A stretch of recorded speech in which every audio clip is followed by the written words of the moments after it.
예수님께서 왜 시험을 당하셨는가라는 질문이 가장 먼저 던져볼 수 있을 것 같습니다. 보통 우리가 마귀에게 시험을 당한다라고 했을 때는 야고보 기자가 얘기했듯이 1장 14절에 오직 각 사람이 시험을 받는 것은 자기 욕심에 끌려 미혹된다. 욕심이 인내하는 죄를 낳고 죄가 장성한즉 사망을 낳는다라고 이야기하면서 그 앞선 13절에는 하나님은 아무도 시험 받으시지 않으시고 또 아무도 시험하지 않으신다라고 말씀하시는 것이죠. 죄가 없으신 예수님께서 죄에 이끌려 시험을 받으셨을 일은 없을 텐데 어떻게 사단에게 왜 그리고 시험을 받으셨는가 우리가 생각해 볼 부분인 것 같습니다. 시험의 정의적인 부분을 우리가 먼저 앞서 잠깐 살펴보면 테스트도 마찬가지고 템테이션도 그렇고 어떤 사람 혹은 어떤 것의 그 중심이나 본성, 상태를 드러내서 그것이 좋은 의도든 나쁜 의도든 나타내고자 하는 것의 의미를 지니고 있는 것 같습니다. 사단의 유혹은 우리들의 마음속에 있는 죄성을 이제 드러내서 그것을 통해 우리 인간 전체가 넘어지게끔 하나님의 뜻에 반하는 그 죄의 본래 목적대로 이끌어가는 것이죠. 그래서 사망까지 이끌게 하는 것이 사단의 시험일 테고 또 반대로 하나님께서 우리에게 주시는 테스트 또 우리가 겪는 어떤 그러한 시험들을 생각해 볼 때에는 하나님의 올바른 뜻을 살아가고자 하는 그 마음을 또한 드러내서 그 사람이 그 믿음이 증거되어지도록 하는 그러한 테스트도 우리는 생각해 볼 수 있을 것 같습니다. 오늘 예수님께서 시험을 받으신 상황은 사실 앞선 3장 후반절에 세례 요한에게 이제 세례를 받으시고 하늘로부터 아버지의 음성도 들으시고 성령에 충만하신 상태에서 바로 성령에 이끌리어 광야로 인도하심을 받은 상황입니다. 그리고 그곳에서 40일을 또 금식하며 기도하신 후에 이제 마귀의 시험을 겪으신 것이죠. 특별히 우리가 주목해야 할 점은 예수님이 시험을 받으시는 이 첫 장면에서 바로 성령에게 이끌리어 시험을 받으러 광야로 가셨다는 사실입니다. 단지 사단이 예수님의 나와 예수님을 뭔가 넘어뜨리려고 사단 자기 마음대로 한 것이 아니라 바로 예수님의 그 공생의 사역을 시작하면서 성령 하나님에게 이끌리어 하나님의 뜻대로 이 트라이얼을, 이 템테이션을 당하셨다는 것이죠.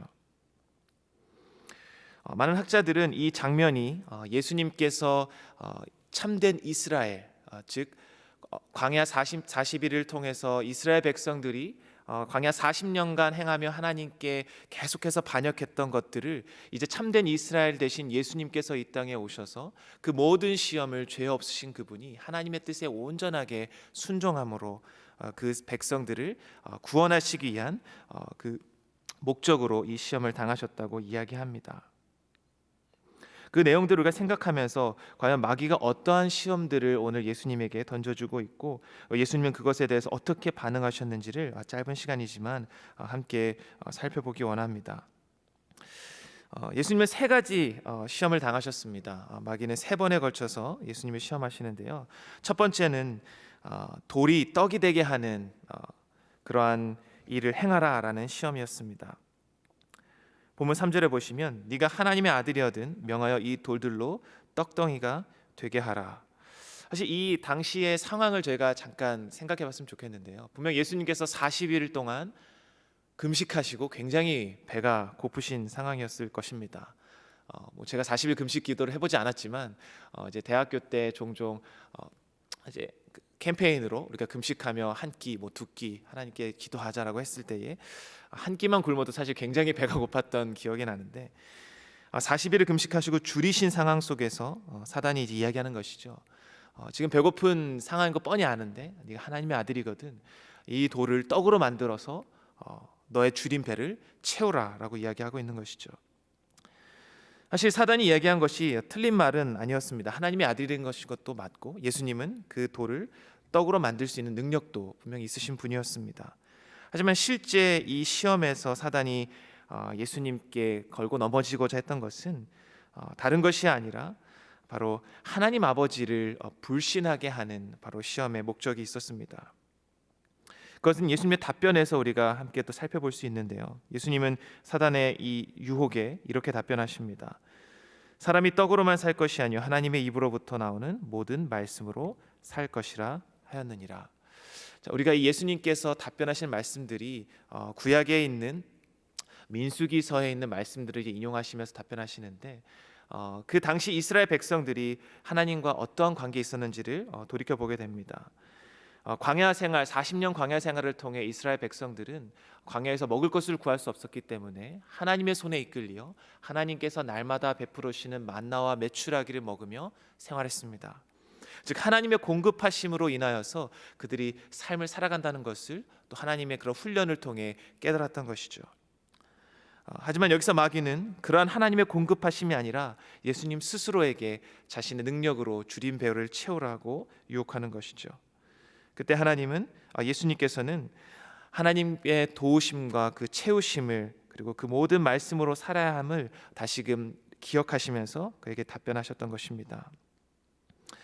두 번째 유혹은 예수님을 거룩한 성으로 이제 데리고 가서 이제는 마귀도 하나님의 말씀을 인용하며 예수님을 유혹합니다. 성전 꼭대기에서 뛰어내리라. 자, 6절 말씀에 만약에 네가 뛰어내리면 기록되었으되 그의 사자들을 명하시리니 그들이 손으로 너를 받들어 발이 돌에 부딪히지 않게 하리로다. 자, 여기서 사단이 인용한 말씀은 시편 91편의 말씀을 들어서 하나님이 당신의 백성들을 보호하여 주신다는 그 말씀을 오히려 역으로 인용해서 지금 유혹하고 있습니다. 사단의 이 시험은 어떤 의미를 내포하고 있을까요? 그것은 바로 하나님의 말씀을 내가 원하는 대로 해석하고 또 그것을 잘못 사용하도록 지금 예수님께 시험하고 있는 것입니다. 다시 말해 하나님께서 너를 케어하여 주시고 보호하여 주실 것인데 그 사실을 역으로 의심하라는 것이죠. 사실 이 말씀을 답변하시면서 예수님께서 주 너의 하나님을 시험하지 말라라고 말씀하셨는데, 이 말씀의 이제 배경을 살펴보면 이스라엘 백성들이 광야에서 이제 목이 말라서 이제 모세에게 항변하죠. 우리에게 물을 달라. 왜 광야까지 이끌어서 우리를 여기서 목말라 죽게 하느냐. 그때 이제 하나님께서 또 모세를 통해 반석을 통해 물을 주시면서 그 당시에 이스라엘 백성들이 불평하고 또 하나님이 우리와 함께 계신가 그렇지 않은가를 시험했다라고 이야기합니다. 다시 말해 그들은 분명히 하나님의 보호하심을 받고 있음에도 불구하고 어려움이 닥쳤을 때에 그것을 의심하고 하나님께 불평하고 그것을 통해 불만을 표출했던 것이죠. 마치 이제 그러한 것처럼, 그렇게 하나님을 시험했던 것처럼 분명히 하나님의 인도하심이 있는 것을 네가 알 수 있지만 그럼에도 불구하고 하나님이 그렇게 너를 인도하시는지 붙잡아 주시는지 하나님 한번 시험해봐라 라고 유혹하고 있는 것이죠. 그때 예수님은 주 너의 하나님을 시험하지 말라라고 답변하십니다. 세 번째 마귀의 시험은 무엇이었습니까? 마귀는 온 세상 만물을 예수님께 보여주면서 나에게 엎드려 경배하면 이 모든 것을 주겠다라고 이야기합니다. 물론 이 말씀 자체가 예수님께서는 이해가 안 갔을 수도 있습니다. 모든 것이 하나님의 것인데 네가 어찌 나에게 주느냐. 그런데 우리가 나중에 바울이 이야기했던 것처럼 사실 이 공중의 권세 잡은 자 마귀를 그렇게 표현하고 있지 않습니까? 하나님께서 하나님의 주권 아래 있지만 또 마귀에게 지금 일시 동안 이 세상을 또 자신의 권세대로 사람들을 유혹하고 할 수 있도록 허락하신 것이죠. 그렇지만 결국 이 모든 것이 하나님의 것임에도 불구하고 마귀는 마치 자기 것인 마냥 나에게 절을 하면 이 모든 것을 너희에게 주겠다라고 예수님을 유혹합니다. 이것 역시 하나님만을 경배하고 하나님만을 섬겨야 하는 우리 인간의 목적과 또 하나님의 하나님 되심을 거부하고 스스로 다른 것에게 우상에게 절을 하라는 시험인 것이죠. 예수님께서는 이것에 이렇게 답변하시죠. 주 너의 하나님께 경배하고 다만 그를 섬기라. 이 세 가지의 시험들을 우리가 종합해 보면 마귀는 계속해서 거짓의 아비, 즉 속이는 자로서 행동하고 있는 것을 우리는 알 수 있습니다. 하나님을 불신하게 하고 또 하나님의 말씀을 의심하게 하고 또 거짓으로 하나님이 아닌 다른 우상을 섬기도록 그렇게 예수님을 시험했던 것이죠. 예수님은 이 시험을 승리하셨습니다. 우리가 잘 알듯이 마귀는 물러가고 예수님은 이 시험을 완전히 승리하셨습니다.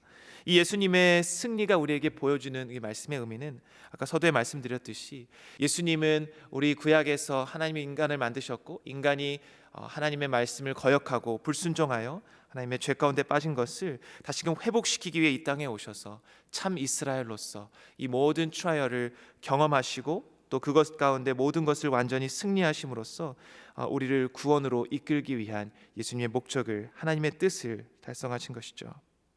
그런데 중요한 것은 오늘 우리가 말씀을 통해 기억해야 하는 것은 이 예수님이 경험하신 시험이 사실은 우리도 동일하게 이 땅 가운데 계속해서 다 똑같은 종류는 아니지만 우리도 경험하고 있다는 것과, 그리고 우리가 그 시험 가운데 승리하기 위해서는 이 예수님이 어떻게 승리하셨는가를 반드시 기억해야 한다는 것입니다. 예수님이 어떻게 사단의 시험을 승리하셨습니까? 첫 번째는 성령 하나님의 도우심이 있었습니다. 예수님은 혼자서 이 시험을 당하신 것이 아니라 바로 성령님과 함께 이 시험을 승리하셨습니다. 40일을 금식하시며 기도하시면서 성령 하나님의 도우심과 함께 하나님을 의지했던 것이죠. 두 번째로는 모든 시험을 하나님의 말씀으로 승리하셨습니다. 오늘 각각의 마귀가 시험할 때에 계속해서 답변 가운데 가장 먼저 이렇게 말씀하시죠. 기록되었으되, 하나님의 말씀을 인용하십니다. 모든 시험 가운데 우리가 승리할 수 있는 중요한 우리의 힘은, 방어의 능력은 다른 것이 아니라 바로 하나님의 진리의 말씀임을 기억해야 합니다. 우리가 어제 또 주일 말씀을 통해서도 기억했죠. 우리가 진리 가운데 서는 것이 바로 우리의 영혼의 잘됨의 가장 중요한 요소였죠. 하나님의 진리의 말씀을 우리가 가지고 있을 때에 또 그것을 통해서만이 사단이 우리에게 주는 시험을 이길 수 있다라는 것입니다.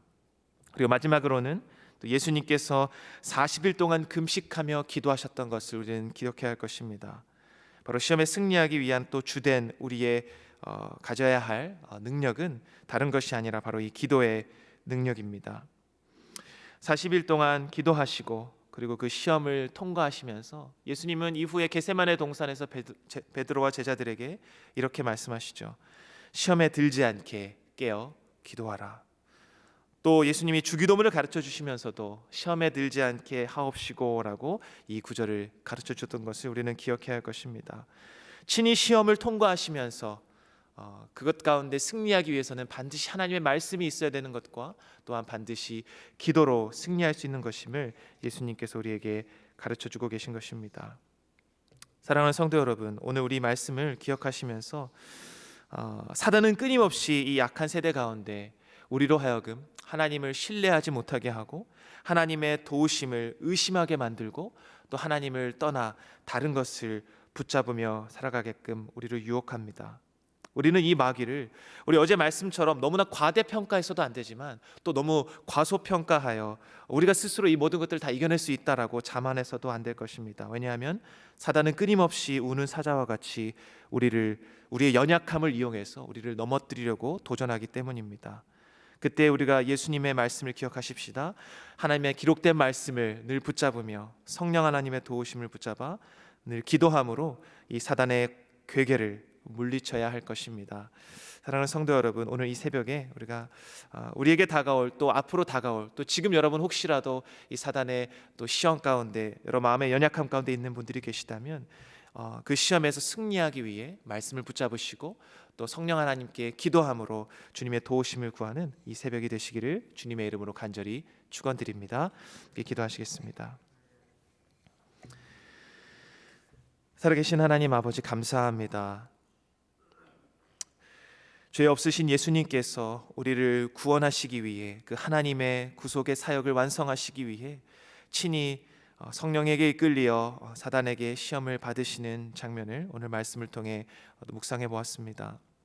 주님, 예수님께서 이 시험을 통과하셨음을 우리 역시 또한 기억하며 그 통과하실 때에 다른 것이 아니라 성령 하나님의 도우심과 하나님의 기록된 말씀과 또 기도하심으로 이것들을 승리하셨음을 저희들 이 시간 기억하기 원합니다. 아버지, 우리의 힘으로 이 공중의 권세 잡은 자, 이 사단의 유혹을 이겨내기 쉽지 않음을 또 할 수 없음을 고백합니다. 오직 성령께서 우리 마음을 붙잡아 주시고 또 아버지 하나님, 우리가 주님의 말씀을 위해 진리 위에 굳건히 서 있고 또 날마다 기도함으로 주님의 도우심을 구할 때에 우리가 이 시험에서 승리할 수 있을 줄 믿습니다. 아버지, 우리에게 승리할 수 있도록 이미 승리하신 그 예수님의 발자취를 쫓아 늘 승리하는 삶을 살아갈 수 있도록 도와주시고, 사단의 거짓에 속지 않고 오직 진리 되신 말씀님, 성령 하나님, 그리고 우리를 늘 도와주시고 우리와 늘 함께 하시며 우리를 자녀 삼아 주신 그 하나님의 놀라우신 사랑과 인도하심을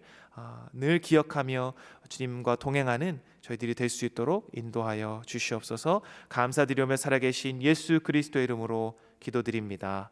아멘. 하늘에 계신 우리 아버지여, 이름이 거룩히 여김을 받으시오며 나라가 임하오시며 뜻이 하늘에서 이룬 것 같이 땅에서도 이루어지이다. 오늘 우리에게 일용할 양식을 주시옵고 우리가 우리에게 죄 지은 자를 사하여 준 것 같이 우리를 시험에 들게 하지 마시옵고 다만 악에서 구하시옵소서. 나라와 권세와 영광이 아버지께 영원히 있사옵나이다. 아멘.